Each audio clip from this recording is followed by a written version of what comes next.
الشيطان الرجيم. لائیو جا رہا ہے، ادھر بیٹھ جاؤ سامنے الرحيم. يا أيها الذين آمنوا إن تطيعوا الذين كفروا يردوكم على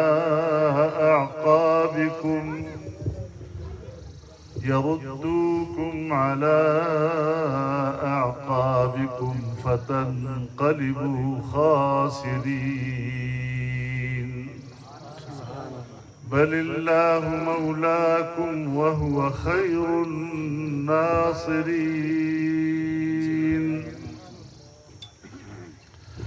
سنلقي في قلوب الذين كفروا الرعب بما أشركوا بالله.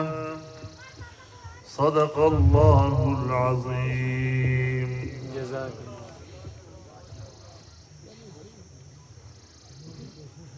جناب صدر محترم،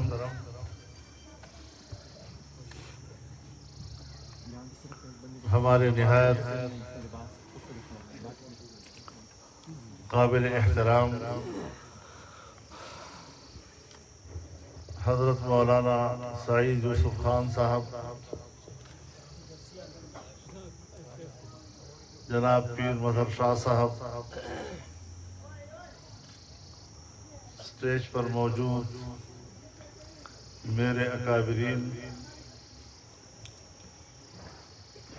اس اجتماع میں شریک کشمیر کے غازیوں، مجاہدوں اور آزادی کے لیے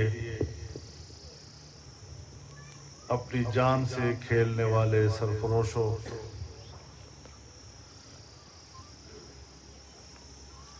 آپ حضرات نے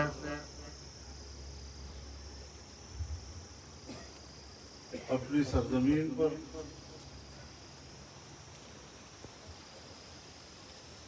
اور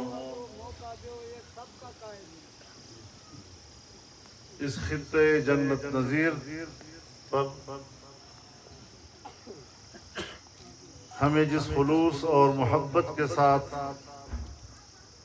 خوش آمدید کہا ہے،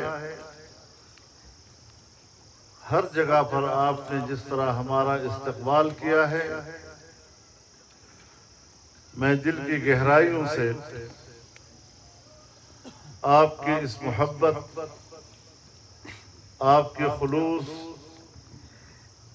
اور آپ کے ولولے اور جذبے کی قدر کرتا ہوں.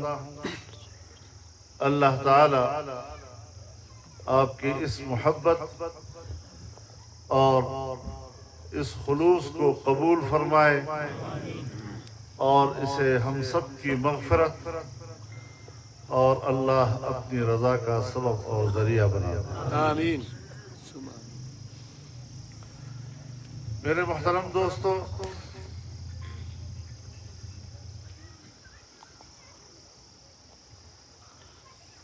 آزادی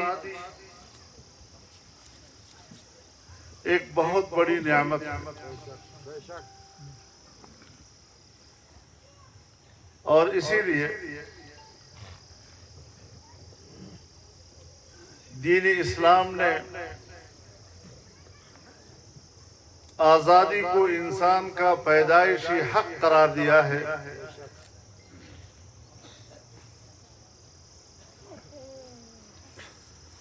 لیکن آزادی کا مفہوم کیا ہے؟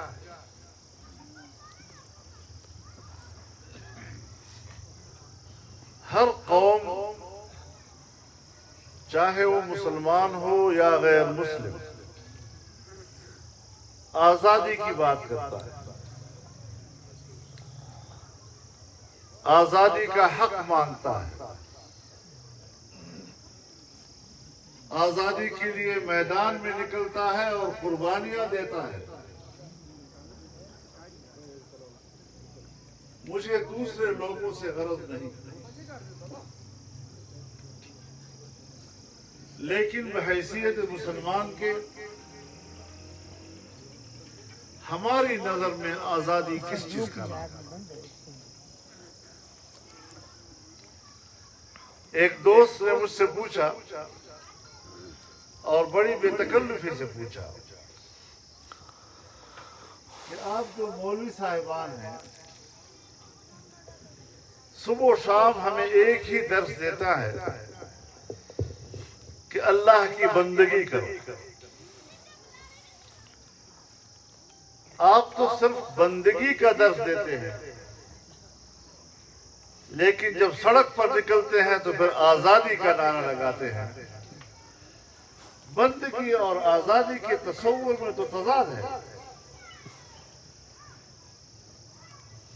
تو یہ کیا مسئلہ ہے؟ تو میں نے اس کو کہا کہ آزادی کے مفہوم کو سمجھنے کے لیے ذرا آپ اپنے خاندانی ماحول میں آ جائیے۔ ہمارے گھر کے اندر اور ہمارے خاندان میں ہمارا باپ ایک ہوتا ہے،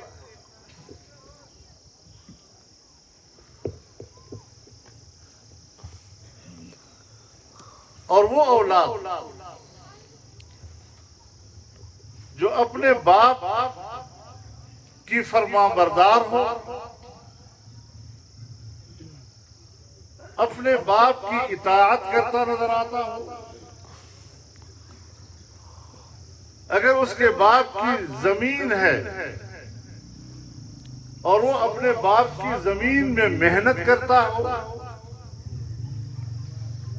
اگر اس کے باپ کا کارخانہ ہے اور اس میں وہ مزدوری کر رہا ہے، اگر اس کے باپ کی دکان ہے اور بیٹا اپنے باپ کی دکان پر بیٹھتا ہے، تو ہماری سوسائٹی میں اور ہمارے ماحول میں باپ کی زمین پر کام کرنے والے کو مزیرہ نہیں کہا جاتا، باپ کے کارخانے میں محنت کرنے والے کو مزدور نہیں کہا جاتا، باپ کے حویلی میں اور اس کے حجرے میں بیٹھنے والے کو گھر کا چوکیدار نہیں کہا جاتا، باپ کی جیب سے خرچ کرنے والے کو باپ کا نوکر نہیں کہا جاتا، اس کا ملازم نہیں کہا جاتا، اسے خاندانی کہا جاتا ہے، اسے محترم سمجھا جاتا ہے معاشرے میں، اسے اپنی جائیداد کا مالک تصور کیا جاتا ہے، اور اسے معاشرہ ایک آزاد منش انسان کے طور پر دیکھتا ہے۔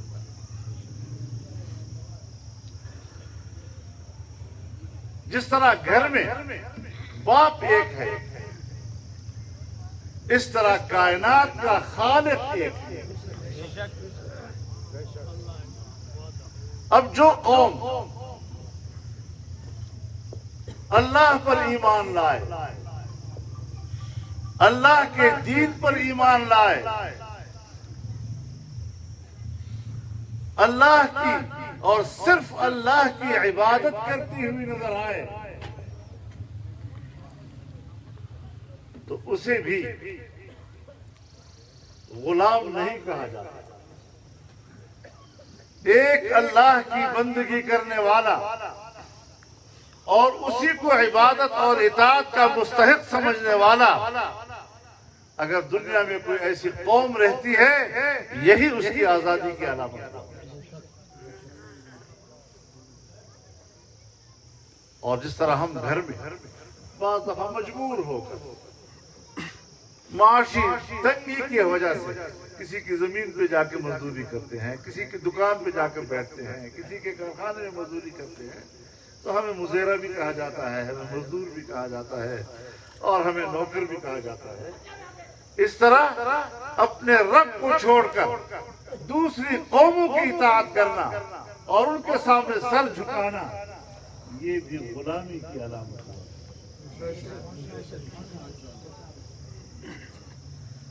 تو ہم تو اس معنی سے آزادی کو لیتے ہیں کہ اللہ کی دین کی پیروی کریں۔ اگر میرے ملک میں اللہ کا دین نہیں ہے، اور میری مملکتی زندگی، حکومتی زندگی، قومی زندگی، ملی زندگی وہ اللہ کے قانون کے تابع نہیں ہے تو ہر جنگ کے میں مسلمان ہوں، لیکن میں اپنے آپ کو ایک آزاد شہری نہیں کہہ سکتا۔ بنیادی بات اسی کو سمجھ۔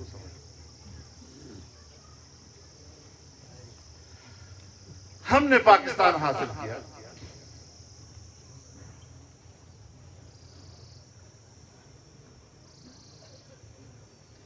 اور ہم سمجھتے ہیں کہ ہم آزاد ہیں۔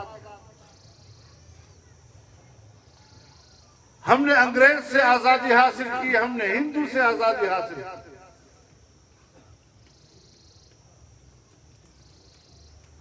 تین اسباب اس کے بیان کیے جاتے ہیں۔ کچھ لوگوں کا نظریہ یہ ہے کہ ہم نے اپنا وطن حاصل کیا اسلام کے لیے، کچھ لوگوں کی رائے یہ ہے کہ ہم نے وطن حاصل کیا معاشی آزادی کے لیے، اور کچھ لوگوں کی رائے یہ ہے کہ ہم نے وطن حاصل کیا جمہوریت کے لیے۔ ہم نے اپنے فیصلے خود کرنے، ہم نے کسی کی بالادستی کو نہیں مانا۔ آج ہمارے 72 سال بیت گئے، تو کیا وجہ ہے کہ اسلام کی بات کرنے والے اور اسلام کو آزادی کا مقصد سمجھنے والے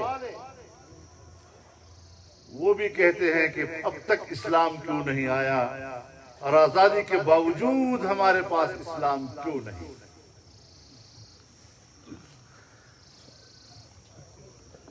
جو لوگ سمجھتے ہیں کہ ہم نے معاشی آزادی کے لیے وطن حاصل کیا، وہ بھی آج کہتے ہیں کہ تو پاکستان میں معاشی آزادی نہیں، معاشی خوشحالی بھی نہیں ہے۔ آج آپ دیکھ رہے ہیں ہمارے ملک کی معیشت کا کیا حال ہو گیا۔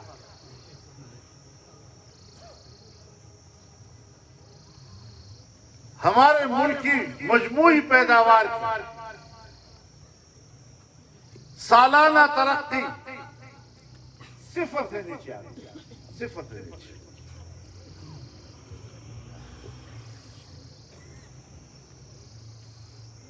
تو وہ بھی پریشان ہے کہ جس نظریے سے ہم نے وطن حاصل کیا تھا وہ تو نہیں ہے۔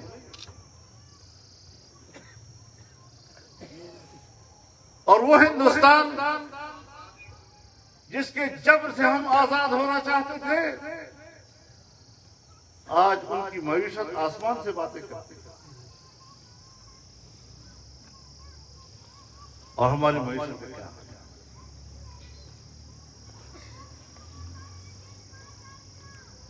جن لوگوں کا نظریہ یہ ہے کہ ہم نے جمہوریت کے لیے ملک حاصل کیا، 70 سال ہمارے گزرے ہیں، تو اکثر سال ہمارے، اکثر مدت، اکثر عمر ہماری مارشل لاؤ میں گزری ہے۔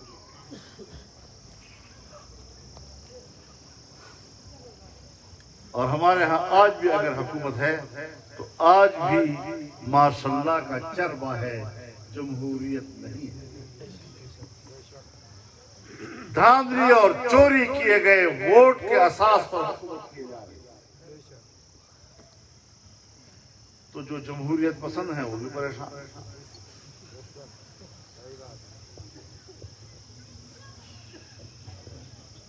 اب ان سوالوں کا ہم نے حل کیسے تلاش کرنا ہے؟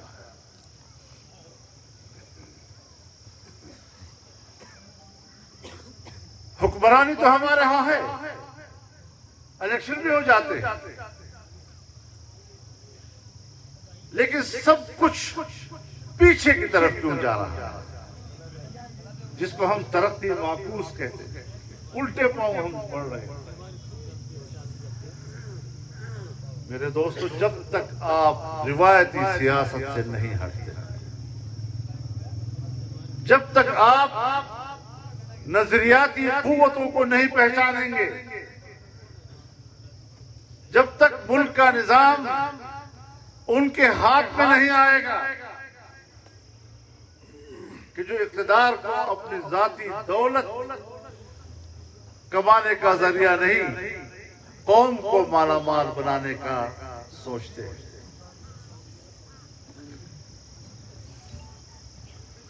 اس وقت تک خوشحالی نہیں آ سکتی۔ پھر آپ آزادی کی جنگ بھی نہیں رکھ سکتے، کیونکہ آزادی کے حوالے سے نظریے پر لوگ متفق نہیں ہیں۔ جمعیت علماء اسلام کی واضح ہے کہ اسلام صرف عبادات کا نام نہیں، عبادت تو ہر ایک آدمی کرتا ہے، اخلاقیات ہر شخص کا اپنا، لیکن خوشحال معیشت اور امن و امان یہ دونوں مملکت کی ضرورت ہے اور دونوں قومی زندگی کی ضرورت ہے۔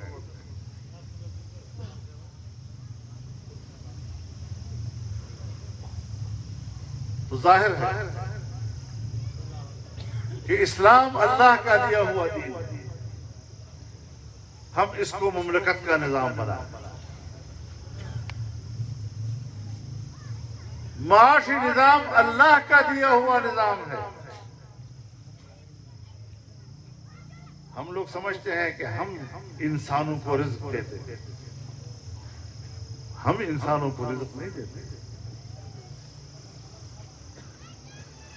اللہ تعالیٰ فرماتے ہیں اَهُمْ يَقْسِمُونَ رَحْمَةَ رَبِّكَ نَحْنُ قَسَمْنَا بَيْنَهُمْ مَعِيشَتَهُمْ فِي الْحَيَاةِ الدُّنْيَا وَرَفَعْنَا بَعْضَهُمْ فَوْقَ بَعْضٍ دَرَجَاتٍ لِيَتَّخِذَ بَعْضُهُمْ بَعْضًا سُخْرِيًّا۔ یہ لوگ سمجھتے ہیں کہ ہم اللہ کی رحمت کو تقسیم کرتے ہیں۔ اللہ کی رحمت تو بہت بڑی چیز ہے۔ یہ جو عام مادی زندگی میں معیشت کی تقسیم ہے، روزگار کی تقسیم ہے، اللہ فرماتا ہے یہ بھی ہمارا ہے۔ ہم نے آپ کو وسائل مہیا کیے، ہم نے آسمان سے تم پر پانی برسایا، ہم نے تمہاری مٹی کو اور تمہاری زمین کو اس قابل بنایا کہ وہ اناج اگائے، پھل اگائے۔ تمہارا کام ہے منصفانہ تقسیم۔ اب اس منصفانہ تقسیم میں کچھ لوگ دولت کے مالک ہوتے ہیں، محنت کے محتاج ہوتے ہیں، اور کچھ لوگ محنت کے مالک ہوتے ہیں، دولت کے محتاج ہوتے ہیں۔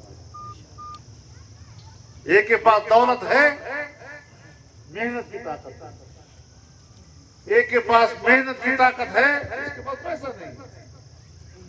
آئیے ان دونوں کے درمیان ایک دوسرے کو مسخر کر دے، لِيَتَّخِذَ بَعْضُهُمْ بَعْضًا سُخْرِيًّا۔ تجارت کریں، کاروبار کریں، منافع کی تقسیم کریں، آپس میں ایک دوسرے کے ساتھ انصاف کریں، ایک دوسرے کا حق ادا کریں۔ اسی لیے تو ہم یورپ سے کہتے ہیں نا کہ تمہارے پاس ٹیکنالوجی ہے، ہمارے پاس ٹیکنالوجی ہے، تمہارے پر وسائل کی کمی ہے، ہمارے پاس وسائل کی فراوانی ہے۔ ہمارے ان پہاڑوں میں اس خطے میں سب کچھ ہے، معدنیات بھی ہے، جنگلات بھی ہے، پانی بھی ہے، زراعت بھی ہے، لیکن ٹیکنالوجی نہیں۔ اور تم ہمیں ٹیکنالوجی دو، ہم تمہیں وسائل دیں، اور پھر منافع کو تقسیم کریں، آپ بھی فائدہ اٹھائیں، ہم بھی فائدہ اٹھائیں گے۔ لیکن آج عالمی قوتیں ہمارے وسائل پر قبضہ کرنا چاہتی ہیں، اور وہ سمجھتی ہیں کہ ہر چند کے پاکستانیوں کو کہو کہ تم آزاد قوم ہو، لیکن ان کے وسائل کے مالک ہم ہوں گے، ان کے معدنیات کے مالک ہم ہوں گے، ان کے جنگلات کے مالک ہم ہوں گے، زمین کے نیچے تیل کے مالک وہ ہوں گے، گیس کے مالک وہ ہوں گے، کوئلے کے مالک وہ ہوں گے۔ اس طرح تو پھر نہیں چلتی زندگی۔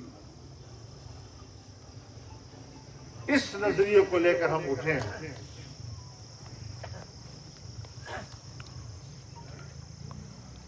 اور الحمدللہ آج عام آدمی نے اس منشور پر اعتماد کیا ہے، اس نظریے پر اعتماد کیا ہے.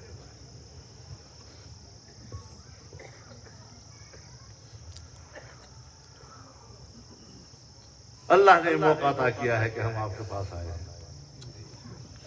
اور آپ حضرات نے اپنی پارٹی وابستگی سے بالاتر ہو کر، حتیٰ کہ مسلکی وابستگی سے بھی بالاتر ہو کر ہمیں جو عزت بخشی ہے، ہم اس پر آپ کے شکر گزار ہیں. اسی لیے ہم جب اپنے نظریے کی دعوت دیتے ہیں تو سب کشمیریوں کو دے رہے ہیں.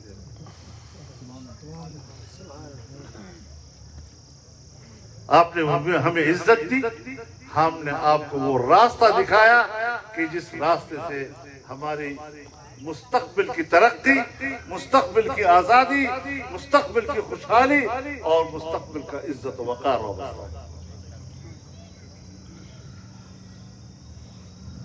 انشاءاللہ اسی راستے میں. اور میں نے تو آپ کو 3 باتیں کہی: اسلام، معیشت اور جمہوریت. آج کی اس نئے دور میں، تبدیلیوں کے دور میں،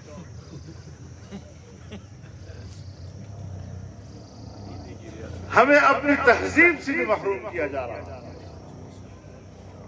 ہمارے نوجوان کو بے راہ روی دکھائی جا رہی ہے، اور جس انڈیا کے خلاف ہم کشمیر کی جنگ لڑ رہے ہیں، اس کشمیری کو کہا جاتا ہے کہ انڈیا کی کلچر کو اپناؤ. وہاں کی تہذیب و اخلاق کو اپنانے کے لیے ہمارا میڈیا استعمال ہو رہا ہے، اور اس کی حوصلہ افزائی ہمارے حکمران کر رہے ہوتے ہیں.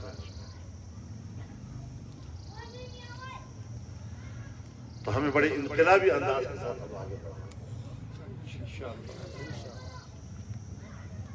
یہ ملک ہمارا ہے، اس ملک کے یہ ادارے ہمارے ہیں. ہم سے کوئی نہ لڑے، ہم کسی سے نہیں لڑتے.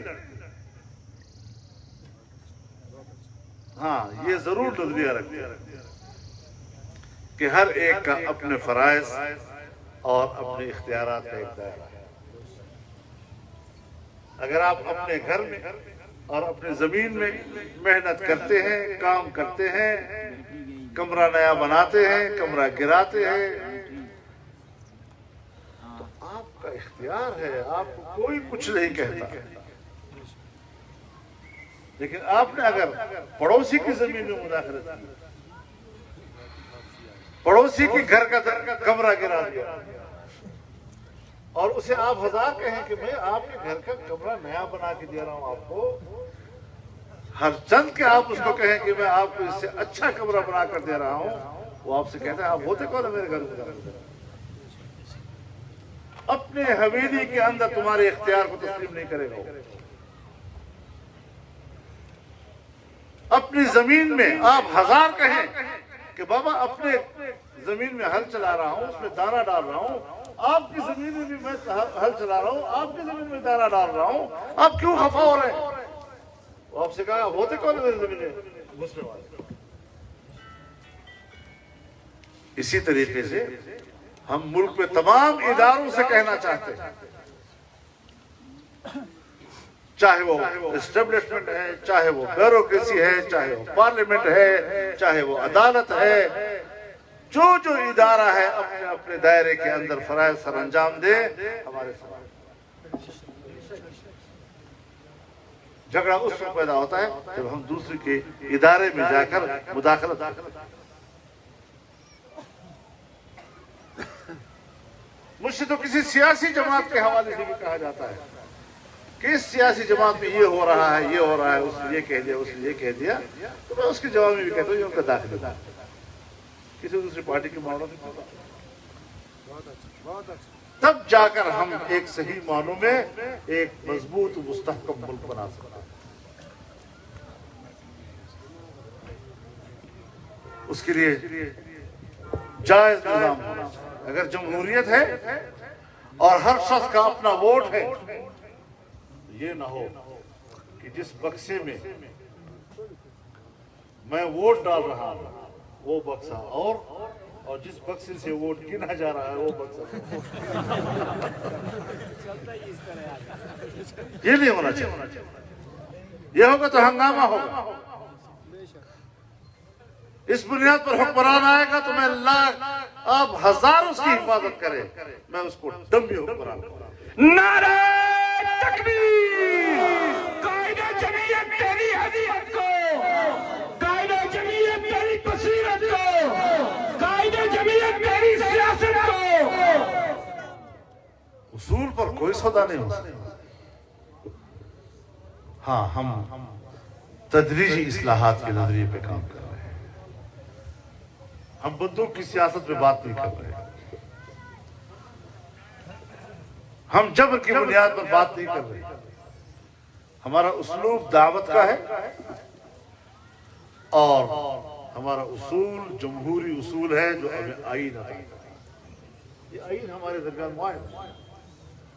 آپ کے کشمیری بھی ایک آئین ہے، پوری قوم پابند ہے اس کے۔ پاکستان میں بھی ایک آئین ہے، پوری قوم پابند ہے اس پر عمل درآمد۔ ہم نے اس آئین کو تسلیم کیا۔ ہاں، جہاں ہمیں اختلاف ہے اور ہم چاہتے ہیں کہ تبدیل ہو، اس کے لیے بھی پارلیمنٹ قانون ساز ادارے موجود ہیں، لیکن پارلیمنٹ کو ہونا۔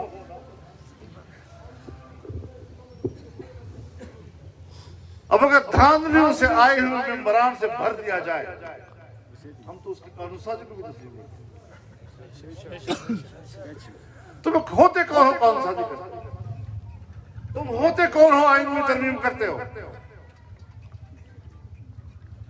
ہم تو ان کو یہ بھی حق نہیں دیتے کہ وہ پاکستانی عوام کے فیصلے بین الاقوامی معاہدات کے تحت کریں۔ جتنے بھی بین الاقوامی معاہدات ہیں، ہم واضح طور پر کہتے ہیں کہ اگر ہماری حکومت کراتی ہے، ہم ان معاہدات کے پابند نہیں ہوں گے۔ نہ اہل حکمران، نالائق حکمران، پہلے ناجائز تھے، 2 سال میں نہ اہل بھی ثابت ہوئے، نالائق بھی ثابت ہوئے۔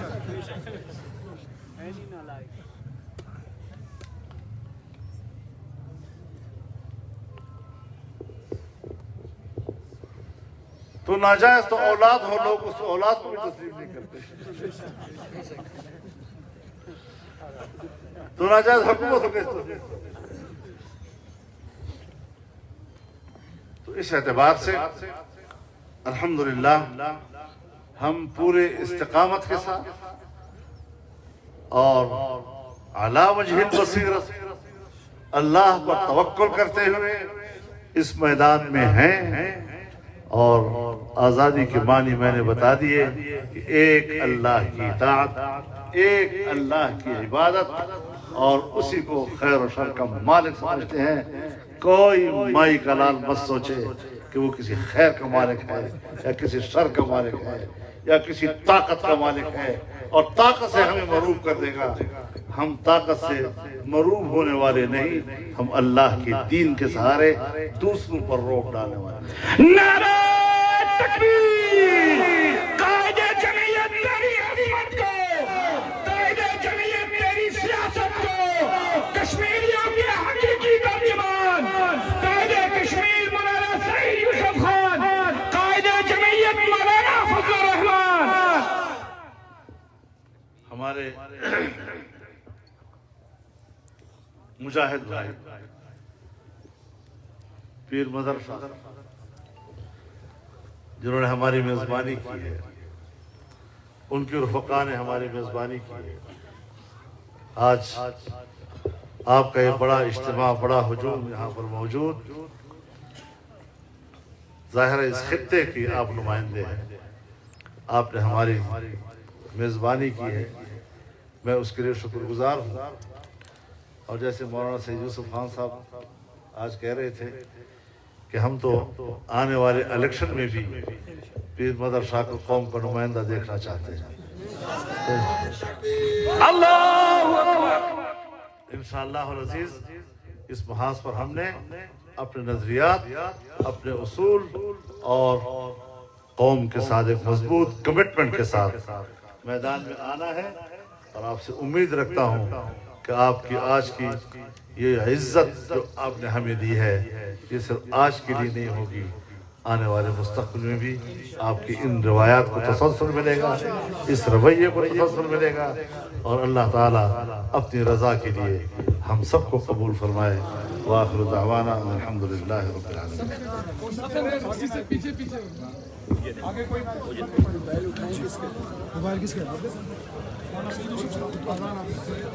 سب کی خواہش ہے